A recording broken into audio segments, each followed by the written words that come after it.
शिंदखेडा तालुक्यात 11 वर्षीय अल्पवयीन मुलीवर 2 अल्पवयीन मुलांनी अतिप्रसंग करण्याचा प्रयत्न केल्याची घटना 23 डिसेंबर रोजी दुपारी घडली. या घटनेमुळे संपूर्ण तालुक्यात खळबळ उडाली असून बालसुरक्षा आणि सामाजिक संवेदनशीलतेवर गंभीर प्रश्न निर्माण झाला आहे. या प्रकरणी 24 डिसेंबर रोजी किनगाव राजा पोलीस ठाण्यात गुन्हा दाखल करण्यात आला. संस्कार आणि सामाजिक जाणीव आणि वाढती बालविकृती याबाबत नागरिकांमध्ये तीव्र चिंता व्यक्त केली जात आहे.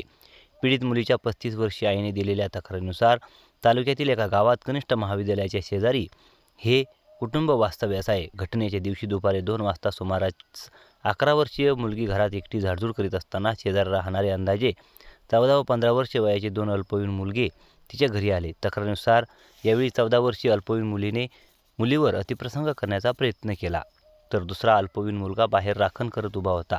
घटनेनंतर मुलीने आईकडे शारीरिक वेदनांची तक्रार केल्यानंतर संशय बळावला. आईने मुलीला विश्वासात घेत चौकशी केली असता मुलीने संपूर्ण प्रकार कथन केला. त्यानंतर आईने तात्काळ तालुक्यातील पोलीस ठाण्यात धाव घेत सहाय्यक पोलीस निरीक्षकांसमोर तक्रार दाखल केली.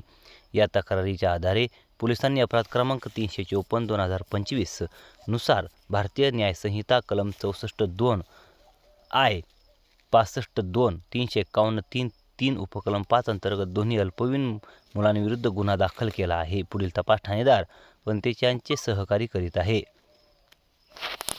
एका अल्पवयीन मुलीवर 2 अल्पवयीन मुलांनी अतिप्रसंग करण्याचा प्रयत्न केल्याची घटना ही केवळ गुन्हा नसून समाजमनाला अंतर्मुख करणारी ठरली आहे.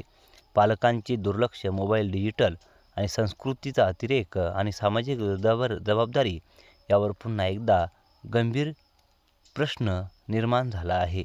पालकांनी याकडे लक्ष द्यावे हीच समाज माध्यमांकडून सध्या प्रतिक्रिया व्यक्त होत आहे.